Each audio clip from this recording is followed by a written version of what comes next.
ദേവാമൃതം. ദേവാമൃതത്തിൽ ഇനി വാസ്തുശാസ്ത്രം. ദേവാമൃതം.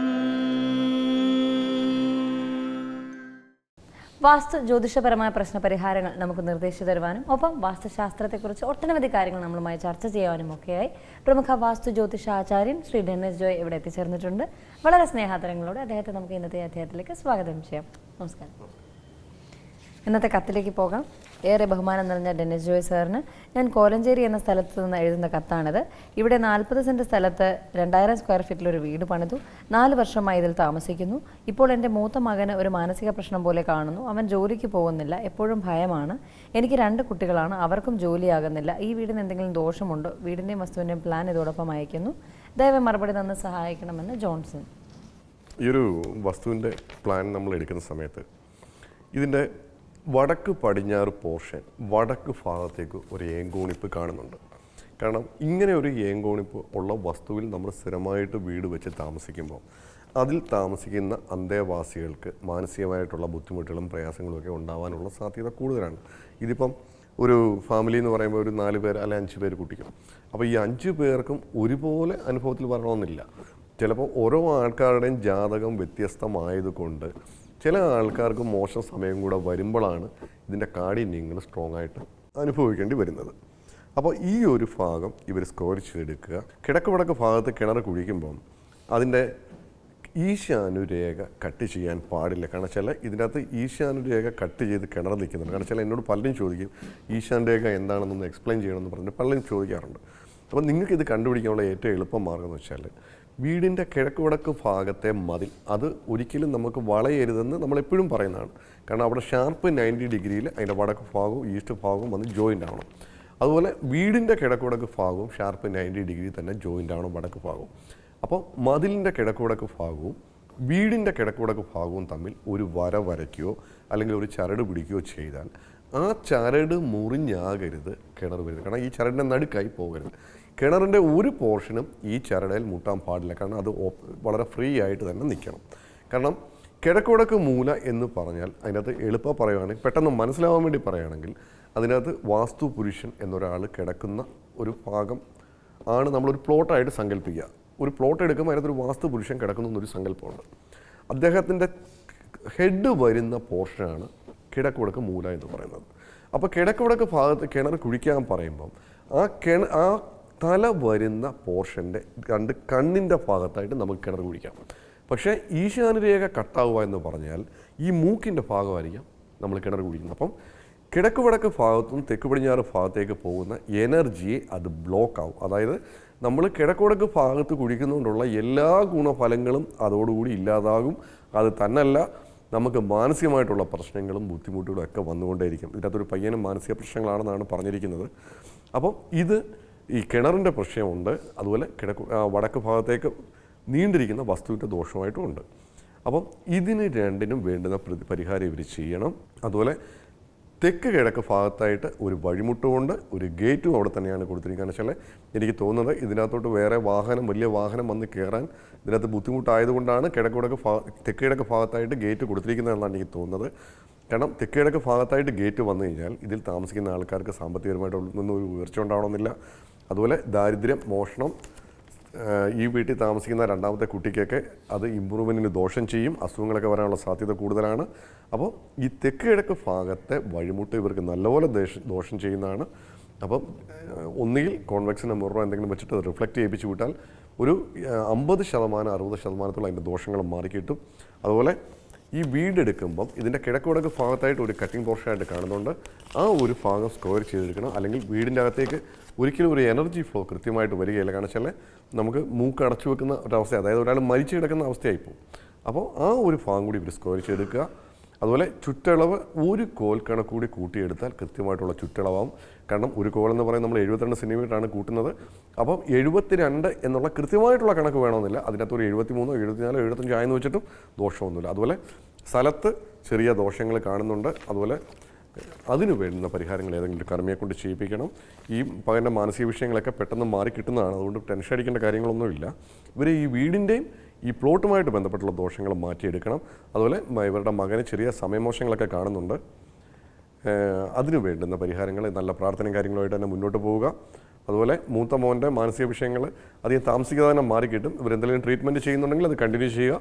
വീടുമായിട്ട് ബന്ധപ്പെട്ടുള്ള ദോഷങ്ങൾ ഇവർ എത്രയും പെട്ടെന്ന് സോൾവ് ചെയ്യുക. അപ്പം നല്ലൊരു മാറ്റം ഇവർക്ക് പെട്ടെന്ന് തന്നെ വരികയും ചെയ്യും. നമ്മൾ ചില അധ്യായങ്ങളിലൊക്കെ പറഞ്ഞിട്ടുണ്ട്, ഇപ്പോൾ വീടിൻ്റെ ചില പ്രത്യേക സ്ഥലങ്ങളിൽ ഈ പറഞ്ഞ വാസ്തുപുരുഷനെ എഫക്റ്റ് ചെയ്യുന്ന രീതിയിൽ എന്തെങ്കിലും ഉണ്ടെങ്കിൽ സ്ത്രീകൾക്ക് ബുദ്ധിമുട്ടുണ്ടാക്കും, അല്ലെങ്കിൽ അവിടെ പ്രായമായവർക്ക് ബുദ്ധിമുട്ടുണ്ടാക്കും.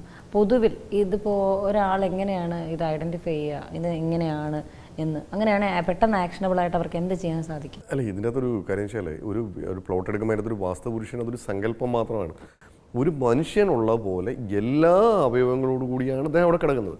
അപ്പോൾ ഒരു മനുഷ്യന് പറ്റുന്ന എല്ലാ പ്രശ്നങ്ങളും ഒരു പ്ലോട്ടിൽ വന്നാൽ, അല്ലെങ്കിൽ ഒരു പ്ലോട്ടിലെ ഏതെങ്കിലും ആ വാസ്തുപുരുഷൻ്റെ അവയവങ്ങൾക്കോ മർമ്മങ്ങൾക്കോ എന്തെങ്കിലും അപാകതകൾ വന്നാൽ അത് ആ വീട്ടിൽ താമസിക്കുന്നവർക്ക് ദോഷഫലങ്ങളായിരിക്കാം ഉണ്ടാക്കുക. അപ്പോൾ അതുകൊണ്ട് നമ്മുടെ ഒരു മനുഷ്യൻ്റെ ശരീരം പോലെ തന്നെ കണക്ക് കൂട്ടിയിട്ട് വേണം അതിനകത്ത് നമ്മളൊരു വീട് പണി നമ്മൾ തുടങ്ങാനായിട്ട്. അപ്പോൾ ഹെഡ് വരുന്ന പോർഷനിൽ നമുക്ക് വെക്കേണ്ട കുറേ കാര്യങ്ങളുണ്ട്. അപ്പോൾ കാലിൻ്റെ പോർഷൻ എന്ന് പറയുമ്പോൾ നമ്മൾ കന്നിമൂല പോർഷനായിട്ട് കൂട്ടും. ആ ഒരു ഭാഗത്ത് കിച്ചൺ വരാൻ പാടില്ല.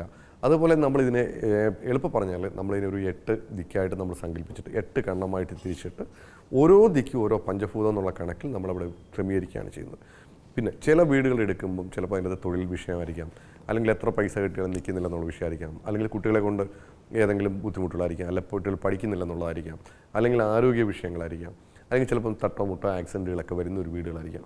അത് എന്താണോ അവരുടെ പ്രശ്നം. അപ്പോൾ ഒരു വീട് എടുക്കുമ്പം ഈ പറഞ്ഞ പോലെ ഇതിൻ്റെ ഒരു 8 ഭാഗങ്ങളായിട്ട് നമ്മൾ തിരിക്കും. അതുപോലെ പ്ലോട്ടിനെയും നമ്മൾ ഇതുപോലെ തിരിക്കും. അത് ഒരു പ്ലോട്ട് എടുക്കുമ്പോൾ ചിലപ്പോൾ അതിനകത്ത് ചിലപ്പം പഴയ കാലത്ത് എന്തെങ്കിലും വേറെ എന്തെങ്കിലുമൊക്കെ വെച്ചാരാധന വിഷയങ്ങളോ അല്ലെങ്കിൽ മറ്റു രീതിയിലുള്ള എന്തെങ്കിലും വിഷയങ്ങളുണ്ടോ എന്ന് കണ്ടുപിടിച്ചിട്ട് അത് സോൾവ് ചെയ്യണം. അതുപോലെ ഈ വീട്ടുകാരെ ബാധിക്കുന്ന വിഷയം എന്താണ് എന്നുള്ളത് നമുക്ക് ഈ വാസ്തുവുമായിട്ട് ബന്ധപ്പെട്ടുള്ളതാണെന്നുണ്ടെങ്കിൽ വീടിൻ്റെ നമുക്ക് പ്ലാൻ നോക്കുമ്പോഴോ അല്ലെങ്കിൽ വസ്തുവിൻ്റെ സ്കെച്ച് നോക്കുമ്പോഴോ നമുക്കത് മനസ്സിലാക്കാൻ പറ്റും. അതിന് വേണ്ടുന്ന പരിഹാരം, അത് എന്ത് പരിഹാരമാണോ എന്താണോ അവരുടെ പ്രശ്നം, അതിന് വേണ്ടുന്ന പരിഹാരങ്ങൾ നമ്മൾ ആ വീട്ടിൽ ചെയ്യേണ്ടതാണെങ്കിൽ എല്ലാ വിഷയങ്ങളും നമുക്ക് വാസ്തുവുമായിട്ട് ബന്ധപ്പെട്ടോ വീടുമായിട്ട് ബന്ധപ്പെട്ടോ ഒന്നുമല്ല. അപ്പോൾ എല്ലാ വീടുകൾക്കും ഒരേപോലത്തെ പ്രശ്നങ്ങളാവണമെന്നില്ല. കാരണം ഓരോ വീട് പണിഞ്ഞിരിക്കുന്നതും വ്യത്യസ്തമായിട്ട് അളവിലും വ്യത്യസ്തമായുള്ള ഡിസൈനിങ്ങിലും ഒക്കെയാണ്. അതിൽ താമസിക്കുന്ന ആൾക്കാരുടെ ജാതകവും വ്യത്യസ്തമായിരിക്കും. അപ്പോൾ ഓരോ വീട്ടുകാർക്കും ബാധിക്കുന്ന വിഷയങ്ങൾ എന്താണോ ആ വിഷയങ്ങൾ വീടിൻ്റെ വാസ്തു സംബന്ധമായിട്ടുണ്ടെങ്കിൽ അതിന് വേണ്ടുന്ന പരിഹാരം നമ്മൾ ചെയ്യുമ്പം ആ വിഷയം പൂർണ്ണമായിട്ട് മാറിക്കിട്ടും.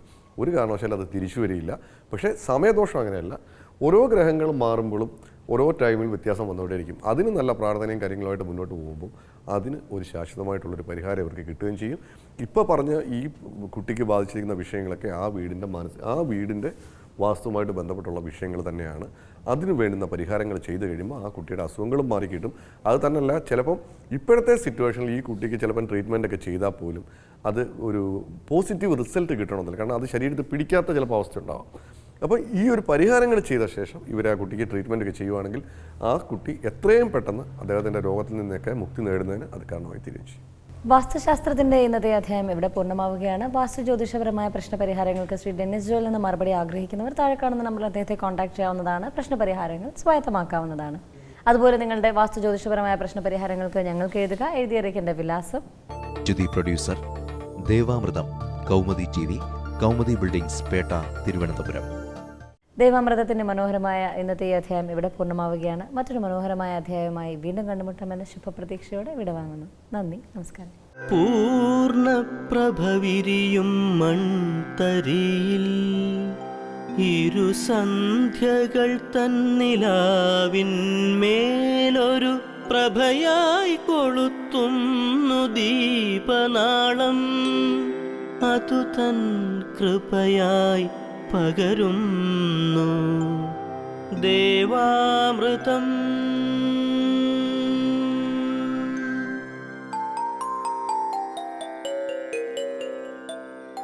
അറിയുന്നു നാം ഈ നിത്യ ചൈതന്യത്തെ ഋതുക്കൾ പകർന്ന ഗുരുവര്യന്മാരിലൂടെ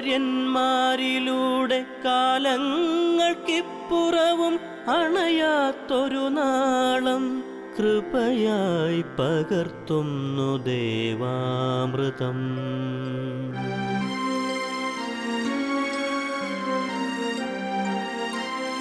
മറക്കുന്നു നാം ഇന്നു നമ്മളെ തന്നെ, വേദാന്തമില്ലാത്ത നാൾ വഴിയിൽ അറിവിൻ്റെ ആ ദിവ്യപ്രഭയായി ചൊരിയുന്നു ഗുരുവരുളാകുന്ന